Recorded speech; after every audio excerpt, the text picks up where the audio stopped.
മെത്തയിൽ കിടത്തിയാൽ എന്നൊരു ചൊല്ലുണ്ട്. അതുപോലെ തന്നെ കൈയെറിഞ്ഞ് ദാനം ചെയ്യുക അങ്ങനെയൊരു ചൊല്ലുമുണ്ട്. പ്രമുഖ വ്യക്തി ചില കാര്യങ്ങൾ രേണുവിനെ കുറിച്ച് വെളിപ്പെടുത്തിയപ്പോൾ പ്രേക്ഷകർക്ക് പറയാനുള്ളത് ഇങ്ങനെയാണ്. രേണു സുധിക്കും കുടുംബാംഗങ്ങൾക്കുമെതിരെ കൂടുതൽ വെളിപ്പെടുത്തലുമായി രംഗത്തെത്തിയിരിക്കുകയാണ് വീട് നിർമ്മിച്ചു നൽകിയ സന്നദ്ധ സംഘടനയുടെ ഭാരവാഹികളിൽ പ്രധാനിയായ ഫിറോസ്. കഴിഞ്ഞ ദിവസമാണ് KHDC എന്ന സമൂഹ മാധ്യമ കൂട്ടായ്മ നിർമ്മിച്ചു നൽകിയ വീടിന് ചോർച്ചയുണ്ടെന്നും മുറികളിൽ വെള്ളമാണെന്നുമുള്ള പരാതിയുമായി രേണു എത്തിയത്. സുധിയുടെ മരണത്തോടെ അനാഥമായ കുടുംബത്തിന് സഹായമാകാനാണ് KHDC കോട്ടയത്ത് എല്ലാവിധ സൗകര്യങ്ങളോടും കൂടിയ വീട് നിർമ്മിച്ചു നൽകിയത്. എന്നാൽ വീടിനെ കുറിച്ച് പരാതിപ്പെട്ട് രേണു സംസാരിക്കുന്ന വീഡിയോ കണ്ടതോടെ വീടിനു വേണ്ടി പ്രവർത്തിച്ചവർക്കെല്ലാം മാനസിക വിഷമം ഉണ്ടാക്കിയെന്ന് ഫിറോസ് പറയുന്നു. വർക്ക് ഏരിയ പണിത് തരാൻ ആവശ്യപ്പെട്ട് രേണു ഭീഷണിപ്പെടുത്തിയതിനെ കുറിച്ചും പുതിയ വീഡിയോയിൽ സംസാരിച്ചു. അർഹരായ ആളുകൾക്ക് ഞങ്ങൾ എല്ലാ വർഷവും വീട് വെച്ച് കൊടുക്കാറുണ്ട്. അതിന്റെ ഭാഗമായാണ് സുധിയുടെ പറക്കമറ്റാത്ത 2 കുഞ്ഞുങ്ങൾക്ക് വേണ്ടി വീട് നിർമ്മിച്ചു കൊടുത്തത്. വീടിനൊപ്പം തന്നെ ഫർണിച്ചറുകളും ടിവിയും കിച്ചൺ കബോർഡുകളും ബെഡ്റൂം കബോർഡുകളും വാട്ടർ ഫിൽട്ടർ അടക്കമുള്ളവയും ഉൾപ്പെടുത്താൻ ഞങ്ങൾക്ക് പറ്റി.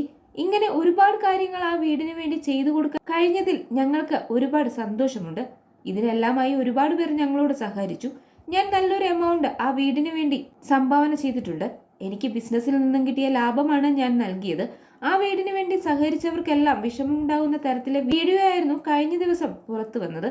വീട് പണി കഴിഞ്ഞ സമയത്ത് അവർക്കൊരു വർക്ക് ഏരിയ ഉണ്ടാക്കി കൊടുക്കണമെന്ന് പറഞ്ഞ് ഞങ്ങളെ വിളിച്ചിരുന്നു. പണത്തിന്റെ കുറവ് ഉണ്ടായതുകൊണ്ട് തന്നെ ഞങ്ങളുടെ കയ്യിൽ ഫണ്ടില്ല. ഞാൻ അവരോട് പറഞ്ഞു. സോഷ്യൽ മീഡിയ വഴിയും യൂട്യൂബേഴ്സിനെ വിളിച്ചും ഞങ്ങളിത് പറയും. ഞങ്ങൾക്ക് വർക്ക് ഏരിയ ഇല്ലെന്ന്, അതുണ്ടാക്കി തരണമെന്ന് അവരോട് ഞങ്ങൾ പറയും. അങ്ങനെ ആരെങ്കിലും ഉണ്ടാക്കി തന്നാൽ നിങ്ങൾക്കായിരിക്കും നാണക്കേടെന്ന തരത്തിൽ ഭീഷണിയുടെ സ്വരത്തിൽ അവർ എന്നോട് സംസാരിച്ചു. നിങ്ങൾ ആരെ കൊണ്ട് വേണമെങ്കിലും ചെയ്യിച്ചോളൂ, ഞങ്ങളുടെ കയ്യിൽ ഫണ്ടില്ല എന്ന് ഞാൻ പറഞ്ഞു. സംഘടന കൊടുത്ത 1 ലക്ഷം രൂപ വെച്ചാണ് അവർ അന്ന് ഗൃഹപ്രവേശന ചടങ്ങ് നടത്തിയത്. ഞങ്ങൾ ആരും അവിടെ നിന്ന് ഭക്ഷണം കഴിച്ചില്ല. ഭക്ഷണം തികയാതെ വരുന്ന അവസ്ഥയുണ്ടാകരുതെന്ന് കരുതിയാണ് കഴിക്കാതിരുന്നത്. പിന്നീട് അവരെ വിളിച്ച് ബുദ്ധിമുട്ടിക്കാനോ നമ്മുടെ മുന്നിൽ ഓച്ചാനിച്ച് നിർത്തിക്കാനോ ശ്രമിച്ചിട്ടില്ല. ക്ലോക്ക് വീണാൽ അത് ശരിയാക്കാൻ ഞങ്ങളെ വിളിക്കും. മോട്ടോർ കംപ്ലൈന്റ് ആകുമ്പോഴും വിളിച്ചു.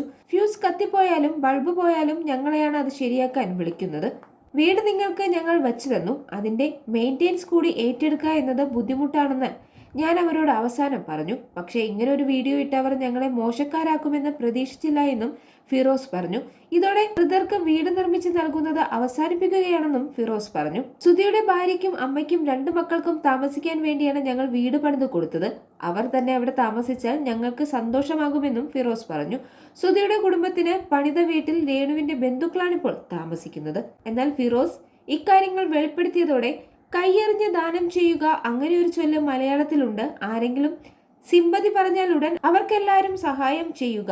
അവർക്കത് കിട്ടിയാൽ അഹങ്കാരം കൂടും. അതിനാണ് ഈ പഴമൊഴി. അത്യാവശ്യം മാത്രം ഒരാൾക്ക് കൊടുക്കുക.